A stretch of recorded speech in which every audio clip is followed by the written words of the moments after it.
Hi, I'm Lance Kelly. I'm one of the associate editors of the Waco Guide to Psychopharmacology and Primary Care, a new set of clinical decision support tools for psychopharmacology. Our team is really excited to present to you about this tool today. I want to introduce Ryan Lashaber, who's the editor-in-chief of the Waco Guide and also serves as the interim program director at Waco Family Medicine Residency. And Zach Sarter, an associate editor of the Waco Guide and a faculty physician in the residency program. Up front, we want to be very clear that we have no financial disclosures. We do want to thank Episcopal Health Foundation for their generous support for the project throughout its entirety, and want to be very clear that this project was not funded in any way by the pharmaceutical industry. So we're set in Waco, Texas at a 12-12-12 community-based residency program. We are housed in a federally qualified health center, and nearly 2/3 of our patients identify as Hispanic or African American. And our program is proud of the fact that we send a high percentage of our graduates to health provider shortage areas. Now, we have challenges locally with behavioral health. In Texas, we're 49th in mental health care clinicians and 50th in uninsured status. Locally, 33% of our patients are uninsured, and this is around 4 times what you see for the national average, and exceeds significantly what we find in our own county. And although Waco is not considered a mental health provider shortage area, the reality is that we have significant challenges with access to psychiatry. And that's something that we hear from our colleagues around the country, even those that are in places that are not considered mental health provider shortage areas. So we've got a few goals and objectives today. The first is that we hope to increase appreciation for the position that primary care has in addressing the behavioral health challenges of our communities. I think there's really positive news here. We also hope to increase understanding of the rationale and development of the psychopharmacology decision support tools that make up the Waco Guide. We want to be clear as to how we conceptualize the Waco Guide and how it integrates into practice as we treat behavioral health disorders in primary care. And then we also want to spend a little bit of time exploring other applications for clinical decision support tools outside of psychopharmacology. This is an area where there really is quite a bit of exciting potential. But first, let's focus on behavioral health challenges and opportunities. Primary care is well positioned to address an ongoing epidemic of mental illness in our country. So the most conservative interpretation of our epidemiologic data suggests that 1 in 5 adults experience a mental disorder every year, and mental illness affects half of adolescents and young adults. COVID-19 has made this much more of a challenging reality, where we've seen an increase in the rates of mental disorders, the rates of mental health related distress, and the tragic increase in suicides and in overdose deaths as well. So primary care is recognized as the de facto system for delivery of behavioral health care. Just about every introduction to integrated behavioral health that I've read starts with something along this lines. I was interested, tried to trace this back, like who said this first, because it is a very clear statement. I traced it back to 1975, Archives of General Psychiatry, making statements about the primary care system at that point. And based on those statistics, that was very much the case in 1975. And this holds true for us today. It may be even truer of primary care and our current status and with behavioral health in our country at present. And this stems from the reality that the majority of patients that receive care for behavioral health conditions receive that care through primary care. And although most patients are receiving their care in that venue, there is a dearth of opportunity to be able to refer out to specialists such as psychiatry or other specialty behavioral health providers. And this far exceeds what we see in other areas of medicine and medicine specialties. 2/3 of primary care clinicians report complete lack of access to specialty services. And all this is challenging for just about everyone who we interact with in the primary care community. This care gap is exacerbated and worsened in rural and underserved communities. Now, there have been a lot of people that have been taking the behavioral health crises that have been emerging in primary care seriously and have been innovating new programs and models of care that have been helpful. In our system, we have fully integrated behavioral health providers on our primary care teams. And this has really proved to be helpful around increasing access to care, detection rates. There is a challenging flip side to this, though, for our primary care clinicians, though, which is as the detection rates increase, so does the burden to provide evidence-based treatment. And the reality is that that need to provide evidence-based treatment outstrips the sense of preparedness that most primary care doctors report. So what you see in front of you is a graphic provided by the Commonwealth Fund in 2020 based on data from 2019 of a survey, very large survey of primary care providers across a number of countries. What was identified in the United States was that less than half of primary care providers feel prepared to manage patients with mental disorders, and only 1 in 5 feel well prepared to provide treatment for substance use-related disorders.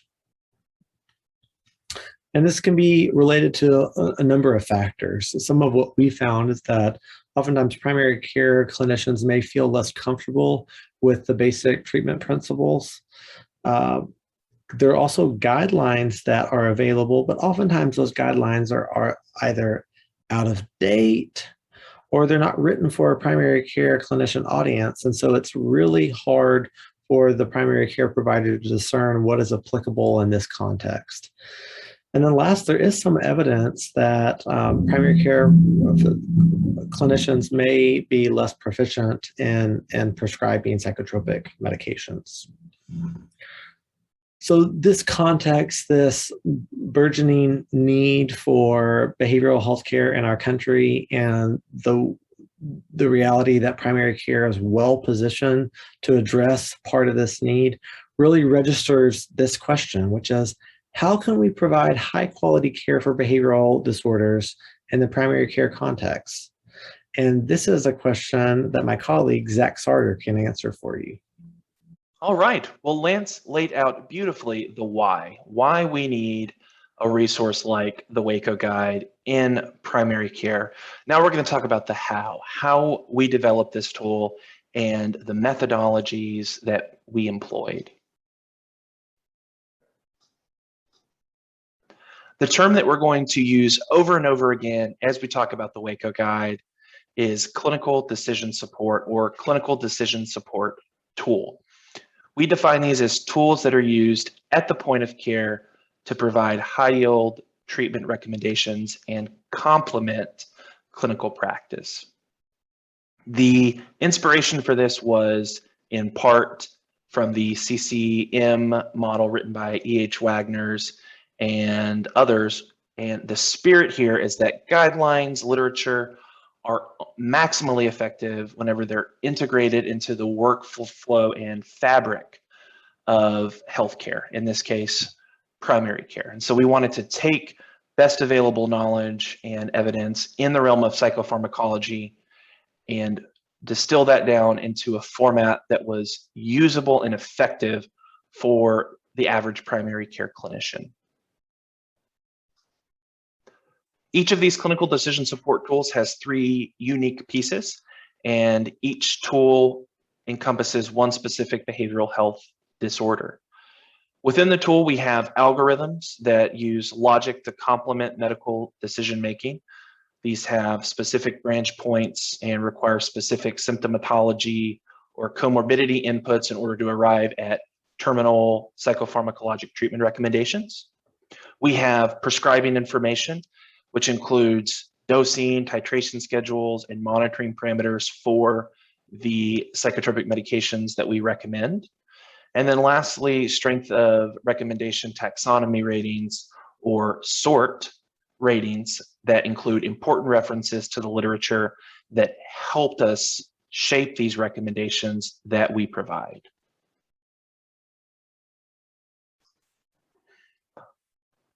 We did have some underlying guiding principles as we went through the development process of this in order to ensure that it was effective and maximally usable by a majority of primary care clinicians. First thing that we kept in mind was that we wanted this to be reliable. This had to combine top-level evidence and expert opinion with real-world primary care experience. It's something that needed to be succinct without compromising quality in order to ensure that it was as usable as possible.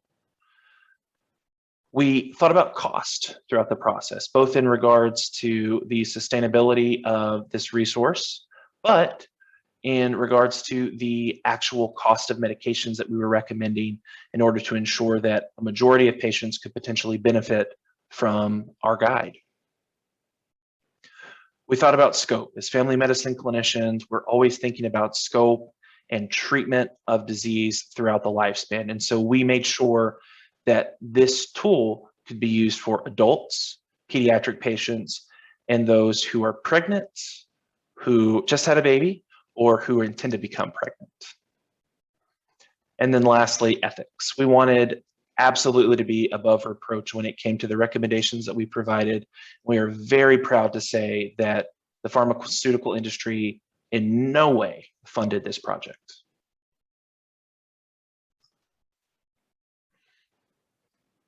All right. Whenever we were looking for a way to kickstart this process, we looked to the Project Echo model for expert and specialist knowledge sharing in order to come up with a system for how we could potentially get that top level knowledge and expert care into the primary care office. And so we're reviewing the Project Echo model. We have a team of specialists or experts who disseminate that expert knowledge down through that learning loop to local primary care teams who then use that knowledge to make impactful treatments for patients and communities. We were very, very fortunate to be able to partner with the Massachusetts General Hospital Psychiatry Academy. And the Waco Guide to Psychopharmacology was built in consultation with the faculty of the MGH Psychiatry Academy. These, of course, are experts in their field, faculty at Harvard Medical School, truly the best of the best and leaders in the behavioral health care specialties. So the actual process, how we developed this. This flowchart goes over development of a single decision support tool and is the same process that we used across the board to develop all of our tools. We started with literature, clinical guidelines, and high impact literature that were compiled and aggregated by a clinical psychologist and a psychiatrist at Waco Family Medicine. This was our initial starting point, our springboard. This then went to primary care review with 2 family medicine faculty physicians at Waco Family Medicine. Again, this is to ensure that this meets the practicalities and constraints at times of that primary care setting. After we had a primary care review, we took this to our MGH Psychiatry Academy faculty consultants. We had 2 reviewers or 2 consultants review these tools independently and arrive at a consensus, which to me is the most amazing part of this entire process, that we had 2 experts who ultimately agreed that the tool that we had in the state that it was in represented the best practice for the treatment of whatever disorder we were dealing with. Occasionally, if there was some divergence in opinion, we were very quick to enlist a 3rd reviewer to help us establish consensus. Once our consultants did in fact agree and establish that the tool as we had represented best practice, we then sat down as a team and had a final review for that tool. And this process is repeated for all the tools that we have included in the Waco Guide currently.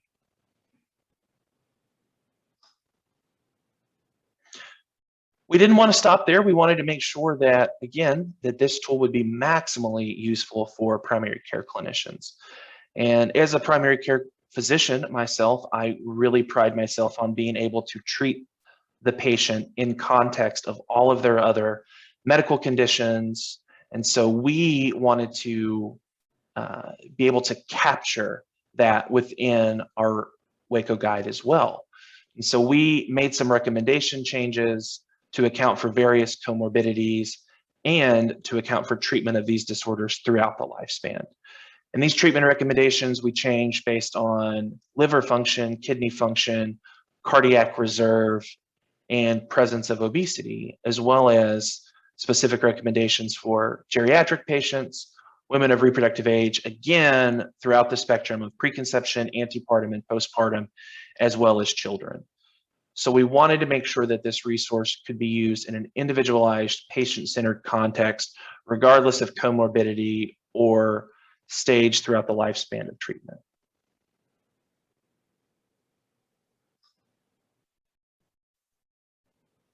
I want to talk just for a few moments about the strength of recommendation taxonomy ratings that we did give for some of our tools. The strength of taxonomy, or strength of recommendation taxonomy, ratings, I think are something that most people in family medicine and primary care are familiar with. Of course, this is the system that's used by American Family Physician to rate the strength of the recommendations that they provide based on the available evidence. And we modeled our process for rating evidence very similarly with the language that you can see in the table here on this slide.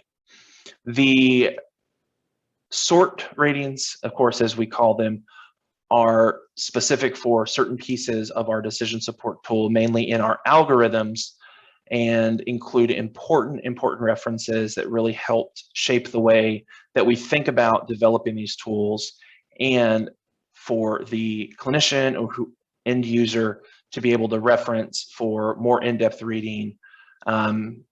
This process overall, I think, adds just an extra layer to this tool to really show and be transparent that we are trying to stick to the best available evidence and to be very thoughtful about our approach to our recommendations. The final product, which collectively we refer to as the Waco Guide to Psychopharmacology in Primary Care, has over 60 plus decision support tools, with more on the way, including more tailored recommendations for special populations. This is something we are incredibly proud of, and in order to gain a little bit more insight into the actual look of the tools and how to use them, I'm going to turn it over to Dr. Ryan Lashover. Hello, everyone. Lance Kelly introduced me earlier, but my name is Ryan Lashover. I'm a family medicine physician, the interim program director for Waco Family Medicine Residency in Waco, Texas. I'm the editor-in-chief of the Waco Guide to Psychopharmacology in Primary Care. I get the pleasure of introducing the tool to you all further and discussing how it can be integrated into clinics, practices, and residency systems. Now, the Waco Guide can be accessed in one of two ways. First, our website at wacoguide.org, or our app available on the Apple App Store. We'll introduce those both further, but one thing we've realized through the years is that a quick 2-minute video can be really helpful for getting everyone up to speed on the Waco Guide. So I will go ahead and play that now. The Waco Guide to Psychopharmacology in Primary Care is a tool developed by the faculty of the Waco Family Medicine Residency Program in consultation with the faculty of the Massachusetts General Hospital Psychiatry Academy. As you navigate the site, please keep a few things in mind. First, the tools are intended for primary care settings, where access to psychiatric support is limited. Second, these tools assume an accurate rendering of a mental disorder diagnosis. Third, these tools should be used to supplement, not supplant, clinical judgment and recommendations from authoritative professional bodies. Over-reliance on this tool may lead to errors. In the end, no tool is a substitute for independent clinical judgment, informed by medical knowledge and expertise. Each decision support tool starts at the diagnosis and moves in a logical, linear fashion from top to bottom. Generally, a standardized color scheme reflects different treatment options, such as red for first choice and green for second choice pharmacotherapy. In instances with multiple options, but one medication is preferred over another, due to either efficacy, tolerability, intensity, or expert opinion, this is denoted by numbering. A second page that includes titration schedules and side effects accompanies each tool. Please be aware that the side effect list is not exhaustive and should not replace the typical review of side effects and interactions performed in standard practice. As methods evolve and further decision support tools are developed, you can find the most current edition of the Waco Guide on the website or app, and feel free to contact us with any questions, concerns, or recommendations on how to improve the tool in future editions. We hope the Waco Guide is readily applicable and helpful to your practice. The Waco. So let's go ahead and dive into the tool further. Let's start with the website, wacoguide.org, and I encourage you all to follow along from your computers, from a smartphone, or watch along with my screen share as well. But I'm going to go ahead and open up the wacoguide.org. So here's our website. Moving from left to right, here's a play button for the video we just watched, as well as access to the guide. We'll look at that in a second. Our app link as well will take you to the App Store, and we'll show you that in a second. And then the survey is a survey with our partners at Baylor University, researching the implementation and practice-changing opportunities with psychopharmacology-focused decision support tools. Our hope is that we can eventually share with you all years down the road some quantitative data that shows that these type of decision support tools offer significant practice-changing benefits. So I'm going to go ahead and click on Guide here. And you'll see here is the adult diagnoses, pediatric diagnoses, perinatal and women's health diagnoses, and substance use disorders. I'll click on adult diagnoses here, and you all will see a whole list of different disorders with accompanying decision support tools. Let's start with post-traumatic stress disorder. I'll zoom a little bit here. You all can see that these move from a top to bottom approach and are color coordinated. So blue color here is pre-treatment questions or decisions. The orange involves non-pharmacologic interventions, and the red is pharmacologic interventions. Other colors that may pop up are purple for successful treatment, a light green for augmentation options, and a darker green for second-line therapies. As Dr. Sartor shared before, we use the AFP sort table rating to assess levels of evidence for different recommendations when available. An example of this is trauma-focused psychotherapy having a sort A recommendation for PTSD. I'll share where that shows place in a second. As we scroll down, a page 2 or second page accompanies each tool, and this involves specific dosing guidance for those tools. We can see here that there's specific dosing guidance for sertraline, as well as side effects that may be common. Now, again, this is not an exhaustive list. This shouldn't replace the typical review that a clinician would go through, but does give a bird's eye view of common side effects and rare and serious side effects. The last page includes our recommendations and references. So this is the post-traumatic stress disorder recommendations and references. Then this is our sort A table that, if you all are familiar with the AFP journal, will look very familiar. So we can see again at the top here, trauma-focused psychotherapy should be offered to all patients for treatment of PTSD is a sort A recommendation, with the specific references all available down here. Let's look at another tool. Next, I'd like to show our bipolar decision support. Again, this moves from top to bottom. You can see on the right is treatments for mania, on the left, treatments for bipolar depression, a successful treatment in the middle as well. And you can again notice the sort A or sort B convention for strength of evidence. So for example, for treating bipolar depression, there's a first choice recommendation that has sort A level evidence for atypical antipsychotics and lamotrigine, with especially high level evidence for lorazepam being a first choice option in that setting. What I'd really like to show, though, is how we've accounted for different comorbidities. So let's then say this is a patient with bipolar disorder who also has hepatic impairment or cirrhosis. Now that we're looking at bipolar disorder with hepatic impairment, we can see there's a few changes. First of all, for some of our second choice options, valproic acid or carbamazepine are no longer on the table. as well as some of our medications are still on the table, but require specific warnings, such as here you can see with aripiprazole or risperidone. There's notes that guide further down what those yellow flags mean. So for risperidone, there's specific child PU class A and B and C dosing changes. Now going back to this page, we can click on the guide here and look at pediatric decision supports. You can see a handful of pediatric focused decision supports such as ADHD and depression. And we can see, continue with our bipolar theme, that there's a pediatric bipolar disorder decision support as well. Here's our perinatal and women's health diagnoses section. And you can see a whole host of disorders and diagnoses in this section. Before I move further, I'd love to share just our excitement about this section. We're excited about all of our tools, but with the perinatal women's mental health diagnoses, we were able to work with two of the top perinatal psychiatrists in the nation, as well as our MFM specialists here in town. And so it's just a really neat collaboration of multiple disciplines across the field. Keeping with our bipolar theme here, you can see preconception, antepartum, and postpartum bipolar. And I'll go ahead and just click on the antepartum bipolar. Here's our antepartum bipolar disorder decision support, and you can see some significant changes in recommended medications or therapies. See at the top, here's our substance use disorder section. We have opioid use disorders, alcohol use disorders, tobacco use disorder, and soon to come a benzodiazepine deprescribing tool. I'll go ahead and click on the tobacco use disorder tool. And similar to other tools, a top-down approach with specific color-coordinated recommendations. That light purple in this section involves specific subpopulation recommendations, such as pregnant individuals, individuals with comorbid MDD, or individuals with recent or distant coronary artery disease. That is the majority of the website. I'd like now to go ahead and share some of the app.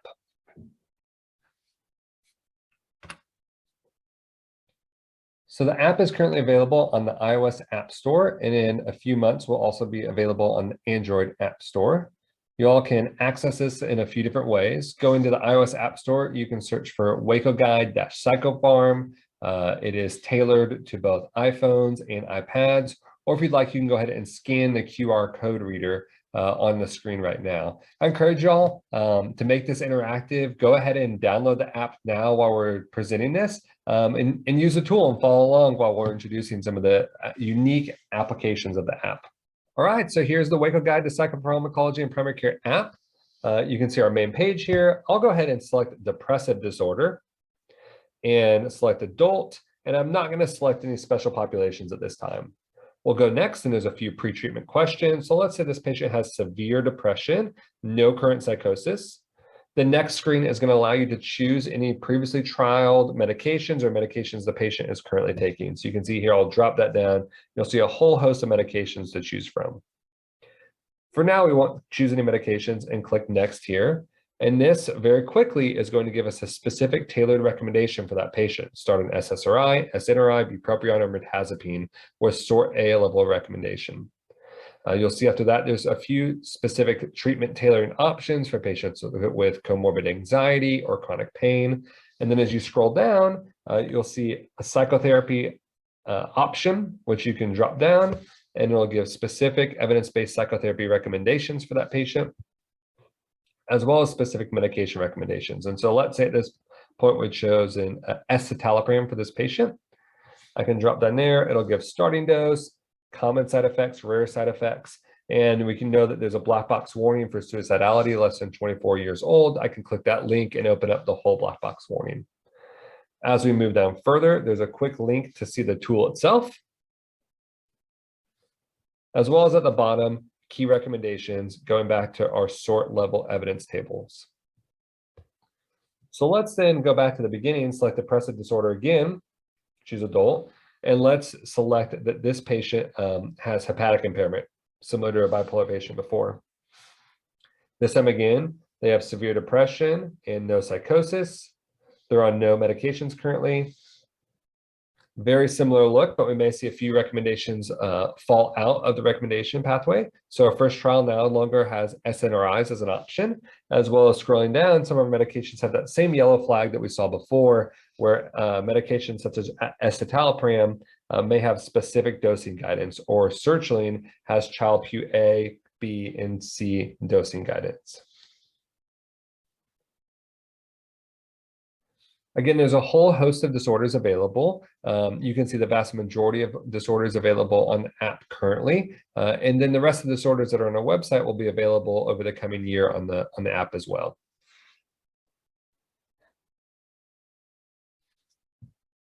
So now that we've introduced both the website and the app, we like to practice using the tool itself. We've noticed that going through cases can be one of the best ways to do that. And so let's go ahead and go through a few cases. Case 1, major depressive disorder. Miss Johnson is a 55-year-old female diagnosed 6 months ago with major depressive disorder. A thorough history and physical were performed, ruling out alternate etiologies of her depression. Initial PHQ-9 was 21. She denies SI, auditory visual hallucinations, or mania. She was initially referred to counseling and started on sertraline, however, discontinued medication due to GI symptoms. She was then trialed on escitalopram, titrated to max dose, and developed a partial response, which is reflected in a PHQ-9 decrease to 14. She feels escitalopram has been a beneficial medication as Zio's further pharmacotherapy. Using the Waco guide, what pharmacotherapy would you choose for augmentation?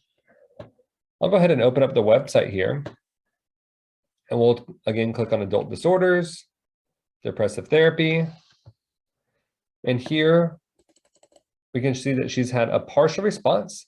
And so a sort B recommendation is to continue the current antidepressant and augment, divided then into first choice and second choice options. And so you have 2 first choice options here. One would be aripiprazole, or 2 would be add an antidepressant from an alternate class. So since she's on an SSRI, we could consider bupropion or mirtazapine.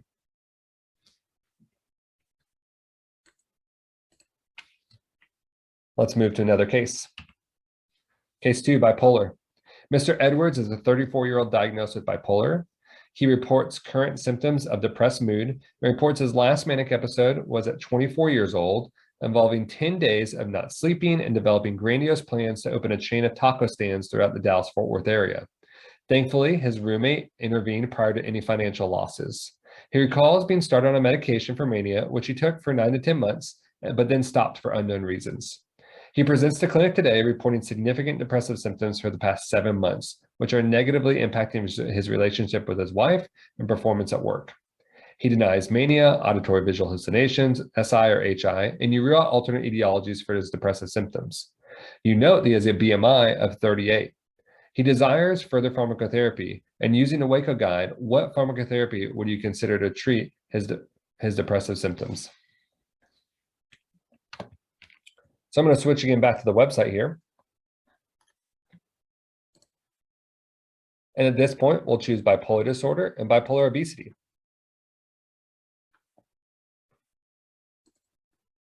So he's currently depressed. He has been successfully treated in the past for mania, we believe, but not for bipolar depression. So we'd say no and ask, is this patient currently taking an atypical antipsychotic for mania, as that would influence our choices. He's not taking any medications at this time. So we say no and look at our first choice options for bipolar depression in an individual with obesity. And those options are start an atypical antipsychotic or lamotrigine. Note here that there's a yellow flag next to quetiapine because of its metabolic profile. And so our first choice option here would be lorazepam or lamotrigine. Let's move to another question. Case 3, intrapartum bipolar. Miss Roberts is a 31-year-old female with a diagnosis of bipolar disorder. She was diagnosed with bipolar at 25 years old after a manic episode resulting in a psychiatric hospitalization and was started on valproic acid. She was subsequently placed on a LARC by her OB/GYN. She remained stable on this for a number of years. 6 months ago, she saw her OB to have her IUD removed in order to attempt a pregnancy with her husband. At that time, her OB instructed her to begin prenatal vitamin and folic acid supplementation, stop her valproic acid, and contact her PCP. Her IUD was removed at that time as it had expired. She now presents to your office 5 months since having her IUD removed and reports she is 8 weeks pregnant. She is euthymic, taking her prenatal vitamin and folic acid, and denies suicidal, homicidal, or auditory visual hallucinations. She has not had a manic episode since 26 years old. She wonders if she should consider pharmacotherapy. Using the Waco guide, how would you proceed further? Let's go ahead and on this one, use the app. So using the app, I'm going to select bipolar disorder, adult, reproductive age, and we'll choose antepartum at this time. There'll be a few pre-treatment questions, but the first one here is, how is the patient currently presenting? She's euthymic. Does she have a history of recent or severe mania?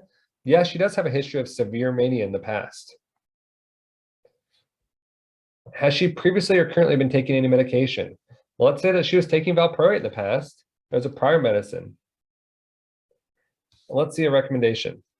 She should avoid taking valproate acid and make sure that she's on full dose folic acid 4 milligram supplementation. And then we'd recommend anti-manic maintenance therapy with atypical antipsychotic. We know that the risk of postpartum psychosis, postpartum depression, and potentially postpartum mania are all very high for individuals with bipolar. And so the recommendation is to continue this patient on pharmacotherapy. And so the recommendation here would be quetiapine or aripiprazole. All right, let's move on to case number 4, pediatric GAD. Samantha is a 14-year-old female who have you been seeing for the past 12 weeks for generalized anxiety disorder. Her anxiety is debilitating at times and negatively impacts her school performance, attendance, and friendships. A thorough history and physical was initially performed, ruling out alternate etiologies of her GAD. She denies SI, HI, AVH mania, and her mother has a history of GAD as well. Given the severity of her symptoms and via shared decision-making, Samantha, you and your parents determined that pharmacotherapy is in order in addition to referring for cognitive behavioral therapy. You start on fluoxetine and titrate every 2 weeks to a max dose of 80 milligrams. After 8 weeks at max dose, she has had an inadequate response. Using the Waco guide, what pharmacotherapy would you consider next? Now, I've moved pretty fast in these last few questions, and so I'm going to give a minute or so for everybody to use the Waco guide and come to their own conclusion.